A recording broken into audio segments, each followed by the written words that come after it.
சமையல் everyday viewers எல்லாருக்கும் வணக்கம். இன்றைக்கி நம்ம வீடியோவில் சிவப்பு அவல் வச்சு லட்டு எப்படி பண்ணுறதுன்னு பார்க்க போகிறோம். இந்த ஹெல்த்தியான அவல் லட்டு பண்ணுறதுக்கு 5 நிமிடம் போதும், நம்ம ஈஸியாக பண்ணிடலாம். இதை நம்ம பிரசாதமாக கூட செஞ்சுக்கலாம். நாம் ஏற்கனவே அவல் புட்டு அவல் மிக்சர் வீடியோ போட்டிருக்கிறோம். டிஸ்கிரிப்ஷனில் லிங்க் இருக்குது, தேவைப்பட்டால் பார்த்துக்கோங்க. அவல் லட்டு பண்ணுறதுக்கு தேவையான பொருட்கள் பார்த்துடலாம். 2 கப் அளவுக்கு சிவப்பு அவல் எடுத்து வச்சுருக்கிறேன். 1 கப் நல்லா பவுடர் பண்ண வெல்லம் எடுத்துருக்கிறேன்.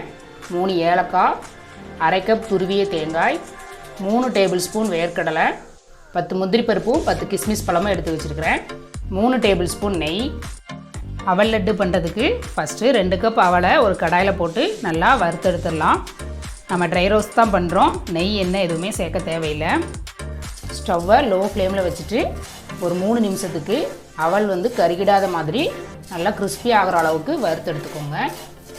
நான் இன்றைக்கி சிவப்பு அவல் எடுத்துருக்கிறேன், நீங்கள் வெள்ளை அவல் கூட யூஸ் பண்ணிக்கலாம். அவல் ஓரளவுக்கு வறுபட்டுருச்சு, நல்லா வாசனை வருது. நம்ம கொஞ்சமாக அவலை எடுத்து இந்த மாதிரி நொறுக்குனா, இந்த மாதிரி நொறுங்கிருச்சுனாலே நம்ம அவல் நல்லா ரெடி ஆயிடுச்சு. நம்ம இதை வேறு ஒரு பிளேட்டுக்கு மாற்றி ஆற வச்சிடலாம். ஸ்டவ் ஆன் பண்ணி ஒரு கடாய் வச்சுருக்கிறேன். இதில் 1 ஸ்பூன் அளவுக்கு நெய் விட்டுக்கலாம். நெய் உருகுனதும் 3 டேபிள் ஸ்பூன் அளவுக்கு வேர்க்கடலை சேர்த்து நம்ம வறுத்து எடுத்துடலாம். நான் பச்சை வேர்க்கடலை எடுத்துருக்கிறேன், அதனால் ஒரு 2 நிமிஷத்துக்கு நல்லா கிறிஸ்பி ஆகிற அளவுக்கு நான் வறுத்துக்க போகிறேன். நீங்கள் ஒரு வேளை வறுத்த வேர்க்கடலை எடுத்துருந்தீங்கன்னா ஒரு 30லேருந்து 40 செகண்ட் மட்டும் நெய்யில் போட்டு லைட்டாக வறுத்து எடுத்துக்கோங்க. வேர்க்கடலை நல்லா வறுபட்டுருச்சு, நம்ம வெளியில் எடுத்துடலாம். நம்ம வேர்க்கடலையை வறுத்தெடுத்த அதே நெய்யிலேயே அரை கப் அளவுக்கு துருவிய தேங்காய் சேர்த்து நல்லா வறுத்து எடுத்துக்கலாம். தேங்காயில் உள்ள ஈரப்பதம் போகிற அளவுக்கு நல்லா வறுத்து எடுத்துக்கோங்க. அப்போ தான் நம்ம ரொம்ப நாளைக்கு ஸ்டோர் பண்ணி வைக்க முடியும். நீங்கள் தேங்காய் துருவலுக்கு பதிலாக உங்கள்கிட்ட டெசிகேட்டட் கோகோனட் இருந்துச்சுன்னா நீங்கள் அதை கூட சேர்த்துக்கலாம். தேங்காய் நெய்யிலேயே நல்லா வறுபட்டு நல்லா வாசனை வருது. இந்தளவுக்கு வறுபட்டால் போதும், நம்ம ஸ்டவ் ஆஃப் பண்ணிடலாம். ஒரு மிக்சர் ஜாரில் நாம் ட்ரை ரோஸ்ட் பண்ணி ஆற வச்சுருந்த அவலை உள்ளே சேர்த்துடலாம். நல்லா ஆறுனதுக்கப்புறமா சேர்த்துக்கோங்க.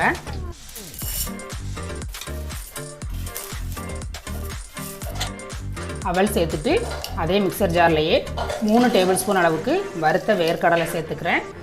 இந்த மாதிரி நம்ம வறுத்த வேர்க்கடலை சேர்த்து அவல் லட்டு செய்யும்போது அதோடய டேஸ்ட் ரொம்பவே நல்லாயிருக்கும், ஹெல்த்தியானதும் கூட. இது கூட 3 ஏலக்காய் சேர்த்துக்கிறேன். இந்த கப்புக்கு 2 கப் அளவுக்கு அவல் எடுத்துருந்தேன், அதே கப்புக்கு 1 கப் அளவுக்கு பவுடர் பண்ண வெல்லம் சேர்த்துக்கிறேன். உங்களுக்கு இனிப்பு அதிகமாக வேண்டாம், குறைவாக போகுதுன்னு நினச்சிங்கன்னா நீங்கள் 3/4 கப் அளவுக்கு சேர்த்துக்கோங்க. அடுத்து அதே மிக்சர் ஜார்லேயே நம்ம நெய்யில் வறுத்து எடுத்து வச்சுருக்கிற தேங்காய் துருவலை சேர்த்துடலாம். இது எல்லாத்தையும் நம்ம அரைச்சி எடுத்துகிட்டு வந்துடலாம். ஃபைன் பவுடராக அரைக்க வேண்டாம், கொஞ்சம் குறகுறப்பாக அரைச்சி எடுத்துக்கோங்க. பாருங்கள், இந்த அளவுக்கு நம்ம அரைச்சி எடுத்துகிட்டு வந்தாச்சு. கொஞ்சம் குறகுறப்பாக தான் இருக்குது, ரொம்ப ஃபைன் பவுடராக அரைக்க வேண்டாம். ஸ்டவ் ஆன் பண்ணி நம்ம தேங்காய் வறுத்த அதே கடாய் தான் வச்சுருக்கிறேன். இதில் 2 டேபிள் ஸ்பூன் நெய் சேர்த்துடலாம். நெய் உருகுனதும் 10 முந்திரி பருப்பும் 10 கிஸ்மிஸ் பழமும் சேர்த்துக்கிறேன். நல்லா முந்திரி செவந்து வரணும், கிஸ்மிஸ் பழம் நல்லா பலூன் மாதிரி ஆகிற அளவுக்கு நல்லா நெய்யிலேயே வறுத்து எடுத்துக்கோங்க. முந்திரி நல்லா செவந்துருச்சு, கிஸ்மிஸ் பழம் நல்லா பலூன் மாதிரி ஆயிடுச்சு. நம்ம ஸ்டவ் ஆஃப் பண்ணிவிட்டு நம்ம பவுடர் பண்ணி எடுத்து வச்சுருக்கிற இந்த அவல் மிக்சர் உள்ளே சேர்த்துடலாம். ஸ்டவ் ஆஃப் பண்ணிவிட்டு சேர்த்துக்கோங்க. சேர்த்துட்டு நல்லா நெய் கூட கலந்து விடுங்க. நல்லா நெய் கூட அவல் பவுடரை நல்லா மிக்ஸ் பண்ணியாச்சு. இது ரொம்ப சூடாக இருக்குது, கை பொறுக்கிற சூட்டுக்கு வந்ததும் நம்ம லட்டு பிடிக்க ஆரம்பிச்சிடலாம். கையில் கொஞ்சமாக நெய் தடவி வச்சுருக்கிறேன். இது ஓரளவுக்கு ஆறிச்சு, நம்ம லட்டு பிடிச்சிடலாம்.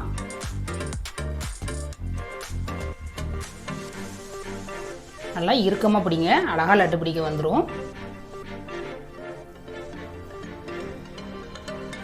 பாருங்கள், சூப்பராக நம்ம லட்டு பிடிச்சாச்சு. இன்னொரு லட்டு பிடிச்சி காமிக்கிறேன் பாருங்கள். இந்த லட்டோட டேஸ்ட் ரொம்பவே நல்லாயிருக்கும். டெய்லி ஒரு லட்டு குழந்தைங்களுக்கு சாப்பிட கொடுக்கலாம், நல்லா ஹெல்த்தியானது. பாருங்கள், நம்ம இதே மாதிரி மீதி இருக்கிற எல்லா மாவுலையும் லட்டு பிடிச்சி எடுத்துடலாம். ஒருவேளை உங்களுக்கு லட்டு பிடிக்க வரல, உதுந்து போச்சு அப்படின்னா இன்னும் கொஞ்சம் நெய்யை நல்லா சூடு பண்ணிவிட்டு சேர்த்துக்கோங்க. எல்லா அவல் பவுடர்லேயும் நம்ம அழகாக லட்டு பிடிச்சாச்சு. பாருங்கள், பார்க்குறதுக்கே எவ்வளோ அழகாக சூப்பராக இருக்குன்னு. பிச்சு காமிக்கிறேன் பாருங்கள். பாருங்கள், நல்லா சாஃப்டாக இருக்குது, கொஞ்சம் கூட உதிர்ந்து போகலை. நீங்களும் இந்த ஆரோக்கியமான அவல் லட்டு ரெசிபி ட்ரை பண்ணிவிட்டு எப்படி இருந்துச்சுன்னு கமெண்ட் பண்ணுங்கள். நாம் பால் தண்ணி எதுவுமே இந்த அவல் லட்டு பண்ணுறதுக்கு நம்ம யூஸ் பண்ணல, நெய் மட்டுமே யூஸ் பண்ணி இந்த அவல் லட்டு செஞ்சதுனால இதை நம்ம ஒரு ஏர்டைட்டான பாட்டிலில் போட்டு ஸ்டோர் பண்ணி வச்சுக்கலாம். ரொம்ப நாளைக்கு நல்லாயிருக்கும், சீக்கிரமாக கெட்டு போகாது.